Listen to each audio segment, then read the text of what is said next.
እንዴት ናችሁ?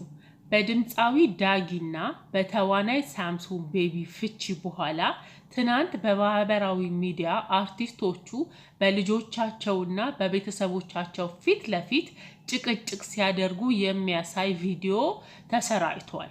ይህ ቪዲዮ በተመለከተ ድምፃዊ ዳጊና ጠበቃዋ ማብራሪያ ሰጥተዋል ይላል። እስቲ እንየው ያብራሩትን።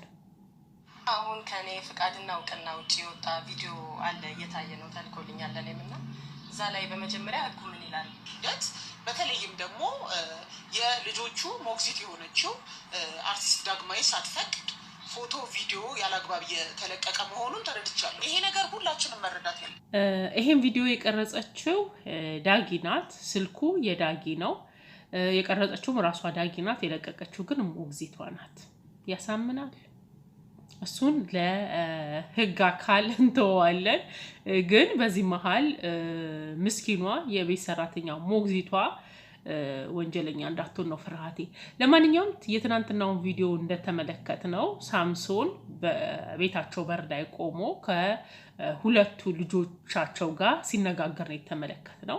እየቀረጸች ያለችው ዳጊ ናት። እንደውም ትልቋ ልጃቸው በጣም ሆቶና ነበረ ስትናገር የነበረው። አንተ ሴፉ ላይ ቀርበህ እናታችንን አሰደብክ፣ ህፃኗ ደግሞ ብትወደን እቤት አትሸጥም ነበረ እስከ ማለት ድረስ ነበረ ስትናገር የነበረው።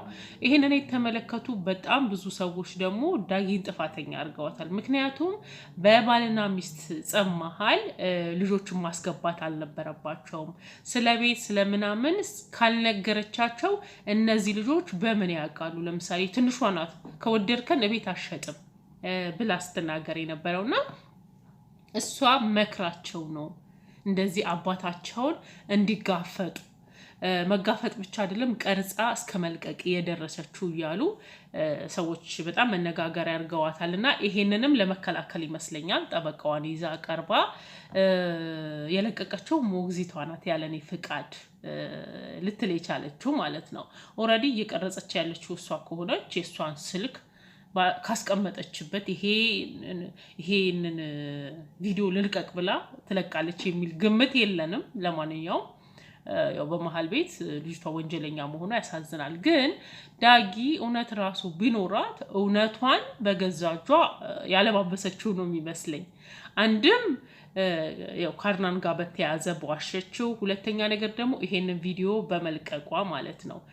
ምክንያቱም ስለ ቤቱ ጉዳይ ምንድነው ሶሻል ሚዲያ ላይ ሲወራ የሰማሁት፣ አሁን ላይ የቤቱ ጉዳይ በህግ የተያዘ ነው። ይገባኛል ብሎ የጠየቀው ኮንዶሚኒየም ቤት ማለት ነው።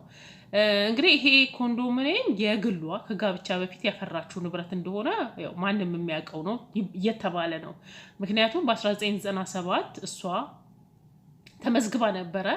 ልጅም ብትሆን ኮንዶሚኒየም ተመዝግባ ነበረ እና በ2004 ላይ ደረሳቸው። ዳጊም ሆነ እህቷ ማለት ነው። የዳጊ ልደት አካባቢ ነበረ የደረሳት። ይሄ ሲደርሳት ያው በሰዓቱ ገንዘቡን የከፈለችው እናቷ እንደሆነች ኦልሞስት 85,000 ብር እናትየው ናት የከፈለችው፣ የዳጊ እናት ማለት ነው። በዛን ሰዓት ከሳምሶን ጋር አልተጋቡም። ስለዚህ ይሄ ንብረት ከጋብቻ በፊት ዳጊ ያፈራችው ንብረት ነው። ከሳምሶን ጋር ደግሞ የተጋቡት በ2005 እንደሆነ ነው እየሰማ ነው ማለት ነው። ስለዚህ ይሄ ንብረት የእሷ ነው። አሁን ላይ ሳምሶን ይገባኛል ያለው ቤት ማለት ነው። ምክንያቱም በ97 ተመዘገበች፣ በ2004 ደረሳት። እንዲሁም ደግሞ የከፈለችውም እናትየው ናት። ኦልሞስት ለ13 ዓመት በትዳር ሲኖሩ እንዳለው ጠንካራ በጣም ጎበዝ ምናምን አባት ወይም ባል ቢሆን ኑሮ እንዴት ንብረት አላፈሩም እያሉ ያው ሚዲያ ላይ እየተነጋገሩባቸው ነው። ከሚዲያ ላይ የሰማሁትን ነው። እንደተባለው እውነት ራሱ ቢኖራት ይሄ ቤት ከጋብቻ በፊት ያፈራችው ነው። ሲቀጥል ደግሞ ያው ፍቅር በሰዓቱ ፍቅር ስለነበረባት ነው ንብረቷን ምናምን ይዛ ወደሱ የገባችው እንጂ ንብረቷ የሷ ነው እየተባለ ነው። ግን የንብረቷ የሷ ቢሆንም ምንም ቢሆን አይ ቲንክ እውነቷን ራሷ የሸፋፈነችው መሰለኝ እኔ እንደተረዳሁት። ምክንያቱም ለምሳሌ ከእንትና ጋር ባደረገችው ካርናን ጋር ባደረገችው ብዙ ጽሁፎችን ተጻጽፈዋል፣ ብዙ ነገሮችን አውርተዋል። ከጎኗ ሆኖ እንትን ሲላት ሲያበረታት ሲያጠነክራት ነበረና በመጨረሻ ግን ስሙን አጥፍታለች። ሚዲያ ላይ ወጣ ከሰዋለው ምናምን እያለች ድምጹን እስከመልቀቅ ጽሁፉን እስከመልቀቅ ደርሳለች። በኋላ እሱም ወጥቶ ራሱን ተከላክሏል። ራሱን ወጥቶ ሲከላከል ግን ብዙ ጽሁፎችን እንደተጻጻፉ መመልከት ትችላላችሁ። እዚህ ጋር በፎቶ መሲናት የለቀቀችው ያው ኢንተርቪው ስታረገው ማለት ነው ልኮላት ሰው ተጻጽፈዋል፣ ይተዋወቃሉ ማለት ነው። ብዙ አውርተዋል ማለት ነው። ሰው አንድ ውሸት ዋሽታለች ማለት ነው። ሁለተኛ ነገር ሳምሶን ሴፉ ላይ ቀርቦ በጣም ጥሩ ባል በጣም ጥሩ አባት እንደሆነ ምናምን ሲናገር ነበረ።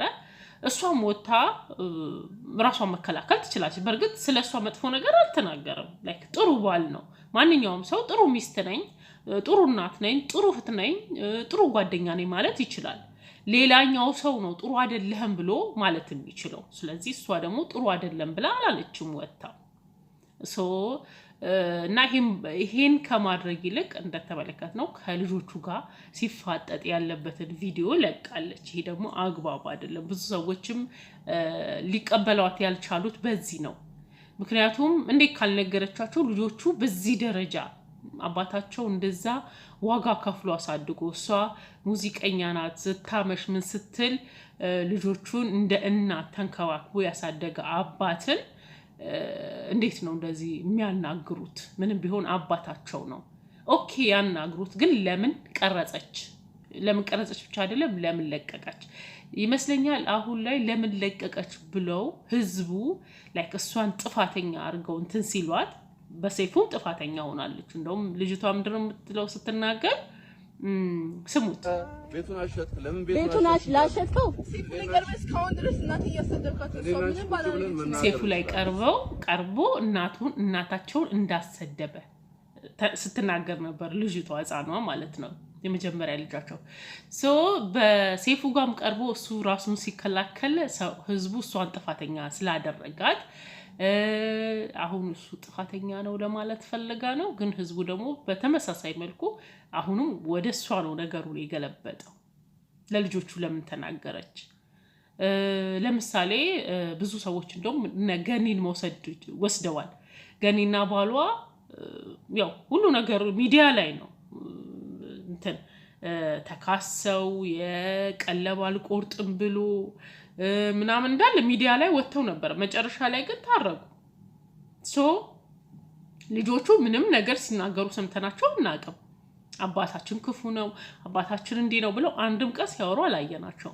ይልቅስ እንዲታረቁ ይፈልጉ ነበረ። ሴፉ ጋር በቀረቡ ሰዓት ለምን አትታረቁም? ለምን አንድ ላይ አትሆኑ ነበረ ጥያቄያቸው። ግን እዚህ ጋር ስንመለከት እናትና አባት ተነጋገሩ። ልጆች በመሃል ገብተው ህፃን ልጅ ናት ገና፣ ግን እንደ ትልቅ ሰው ነበር አወራሯ፣ ግሽግሽ ስትል የነበረው የመጀመሪያ ልጃቸው። እኔና አንቺ ለብቻ እንነጋገራለን ሲላት እዚህ አናግረኝ እያለች ነበር እንትን ስትል የነበረው። ይሄ ሁሉ ምንድነው? የእናትየው ተጽዕኖ ነው እያሉ ነው። ለማንኛውም ዳጊ